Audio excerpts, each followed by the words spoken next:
I was too young, was not responsible enough. Oh my God, someone's paying me for what I've learned. So you end up with like 7 million rows of data a day for me to not be delayed in seeing the next price. No, gravitational wave signal. You know, you just swap out these data things. Amazing. So I've enjoyed hearing about machine learning, but how did you actually know you wanted to do machine learning? And what was your journey to becoming a research software engineer?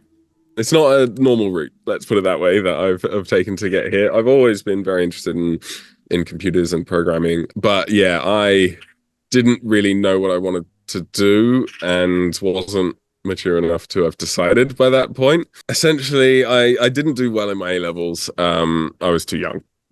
I was too young, was not responsible enough, and ended up doing music instead, basically. So I ended up doing music for 2 years, did a BTech in music, and then got into university with those results, doing digital forensics. Because I very much liked computing. That wasn't very difficult for me at the time, so I then decided to try a more difficult thing and did applied physics. And that was very difficult. So I kind of did average at that. But it was great. Like, I learned so much. Then I'd worked retail, and hadn't really appreciated that I could be paid for the knowledge that I'd gained. So I ended up doing a placement during my physics undergrad, and that kind of showed me that research was a viable option, And in between second and third year, I walked into the lab that I was doing my placement at and felt this sense of, oh my God, someone's paying me for what I've learned. This is nice, So that's kind of when I got the first taste for research, was in that second year, that placement year. And then I just didn't want to leave, to be honest. I finished uni and was like, can I keep, being here and coding different things? And so I applied for a couple of PhDs and was lucky enough to get one at the ICG. Yeah, so... You then worked at NATS. Can you... Yeah, sure. So, I guess after my PhD, I then went to work at NATS, which was called National Air Traffic Services. I think it's just the acronym NATS now. I think this was 2018, around about. I got a job in the data science team.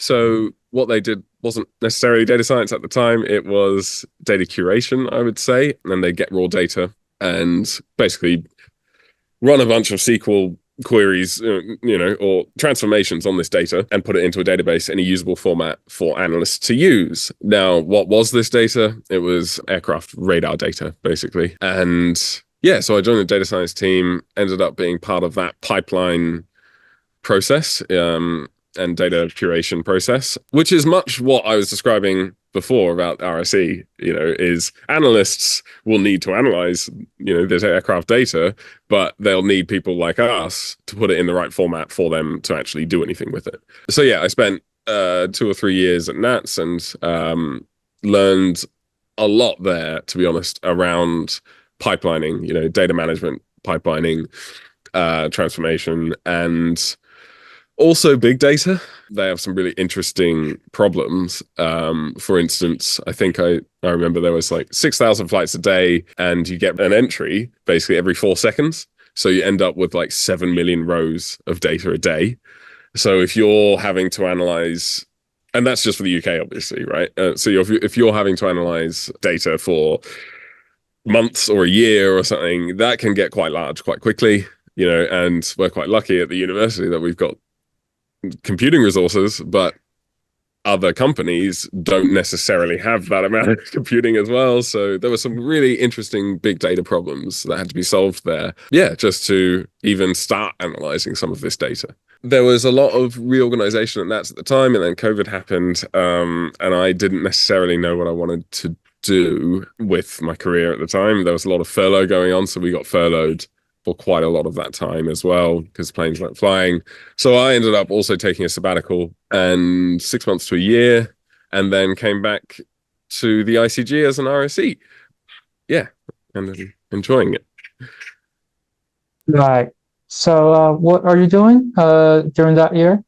So the sabbatical year, that was an interesting time. I was trying to work on a hobby that I'd had for many years, which was I wrote a trading algorithm to trade cryptocurrencies. It's not because it was cryptocurrencies. It doesn't matter that they were cryptocurrencies. It could have been anything else, trading cards, whatever. Doesn't matter. But yeah, pretty much I spent that year trying to sort out that trading code that I had worked on since 2014, 2013, I think. It was only in that sabbatical year that it actually started becoming a viable product, and started actually producing anything of use.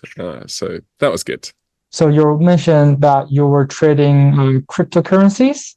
How's that thing help you doing physics work? Yeah, so I guess I'll start with what it is. So a cryptocurrency, kind of, I don't know, it's about almost 2 decades old now. I think it's 2009. Bitcoin white paper was eventually released. I guess essentially they are digital currencies that can be validated through cryptography, right? It's not very exciting when you say it in such a boring way as that, but it's a currency that can be validated through cryptography, and that's it. So what it doesn't sound very cryptography. That is a very good question. It's a very old way of encoding data and decoding data, I'm going to say, and we'll have to that's fine. think about that, because it's not often that I have to think about those wider kind of questions. But anyway, so yeah, that's what a cryptocurrency is.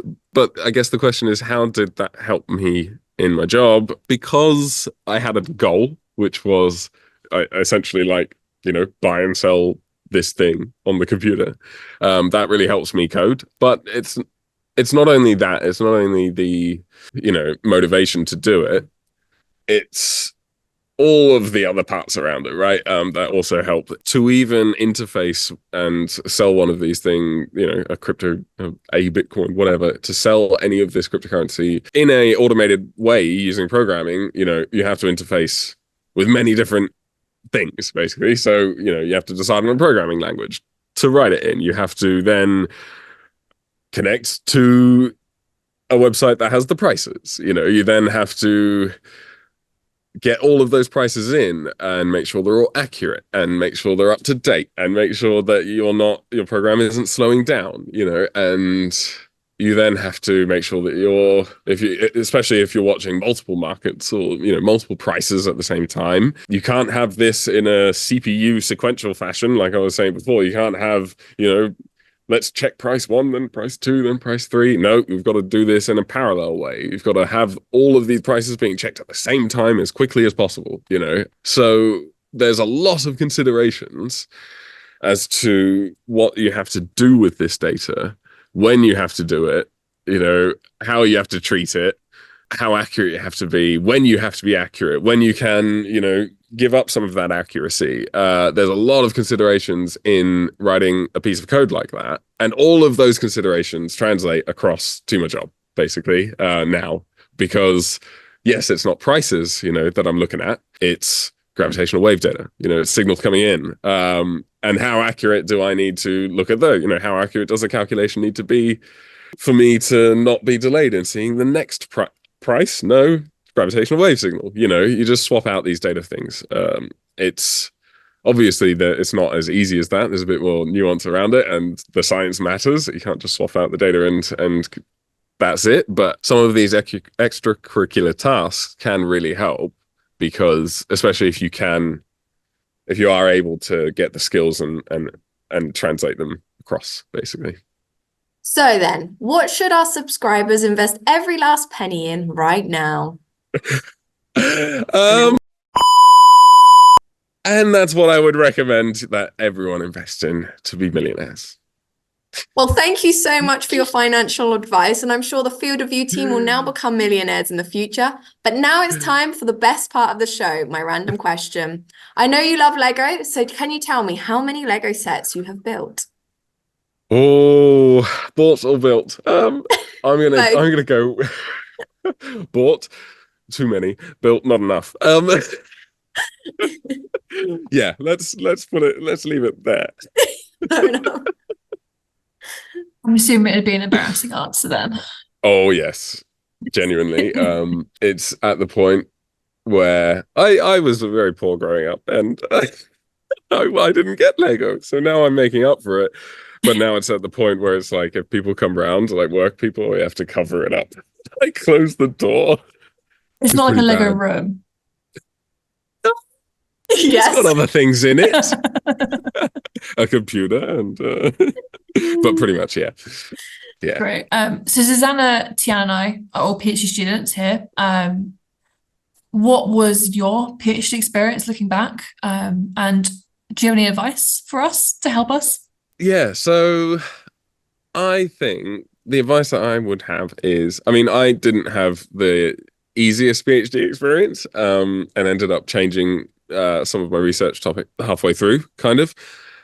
What I would say is, I think it's really important to know what protections you have, to help you, and what support that you have and that the university has for you in place to help you. Because I do think in the UK, there's a bit of a problem where in undergrad, you've got a lot of rights, consumer protection rights. You're essentially buying a service, which is being taught a degree. So you've got those consumer protection rights behind you. As staff now, I have employment rights behind me. But there's this weird gap, I feel, in between for postgraduate research in this country, where you're not a staff and you're not students, right? Or you are either or both, when it is convenient for whoever party is involved. It's my view that postgraduates are staff, they do research. So postgraduates are staff, right? And they should have all of the same rights as well. So my advice would be, enjoy it. It's a brilliant time and everything. Protect yourself, know your rights, join a union, talk to your peers around you and know what support you have around you. It is not an easy thing to do a PhD, but many people have done it. And if you will do it if you want to. That is some great advice. Thank you so much for being on Physics Chat and for not only explaining machine learning to us, but also explaining about your journey into research and also giving us some fantastic advice on how we can go about doing and having a successful PhD. Well, I hope you have enjoyed listening to Xan and how he ended up as a research software engineer. Let us know in the comments section how many sets of Lego you have built, and we look forward to hearing from you. So keep writing. But for now, from everyone at the Field of View team, we hope you have an amazing day and goodbye. Bye. Bye. Bye. Some of these extracurricular tasks can really help, because especially if you are able to get the skills and translate them across, basically.